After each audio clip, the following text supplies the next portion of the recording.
Kag sa numero 1 sa mga balita subong adlaw. Pag-issue sang ECC sang EMB sa daan nga dumpsite sang Bacolod City sa Barangay Mandalagan, ginakwestiyon sa karon sa lokal nga panguluhan sa Bacolod. Ginsamon sa Bacolod City LGU ang Environmental Management Bureau Negros Island Region bangod sa ginapatihan nga questionable nga paghatag sang Environmental Compliance Certificate o kun ECC sa daan nga dumpsite sa syudad nga nahamtang sa Barangay Mandalagan.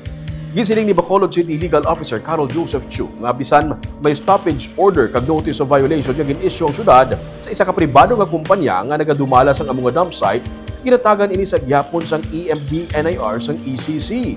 Mayo sang tinilikdan nga tuig, ginpauntat na sa syudad ang construction kag pagkalkal sa basura sa among dumpsite bangod suno sa kay Chu, wala ini sa mga nagakaigo nga dokumento.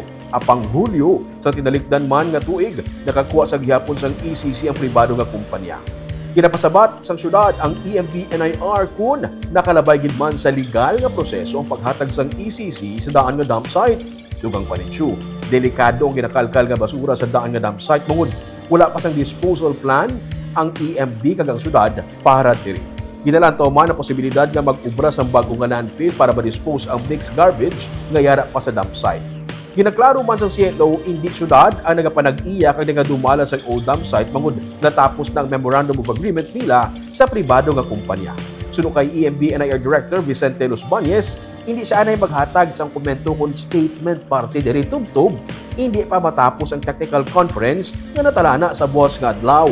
Paipadala nga tiglawas ang EMB NIR sa Bacolod City Government Center para sa natalana nga technical conference. Basura na naagin sarado na dahil. Residual na. Yeah, hindi residual. No? Sang una pa na, dugay-dugay, it's an old dumpsite of the city. No? Hindi mo man ma-cold mix or residual, ginpa-abrian mo yan, why ka sang proper evaluation, why ka sang laboratory. Dayon, ang dako da nga questionable, may issue ka sang ECC, why kaya disposal plan? Sana naman tabo sa mga attorney after ito ng issue. Na-prejudice ang city Lantuab lang city ga palibog paano na i-dispose. Hindi naman na pwede mabalik to sa kinutkutan.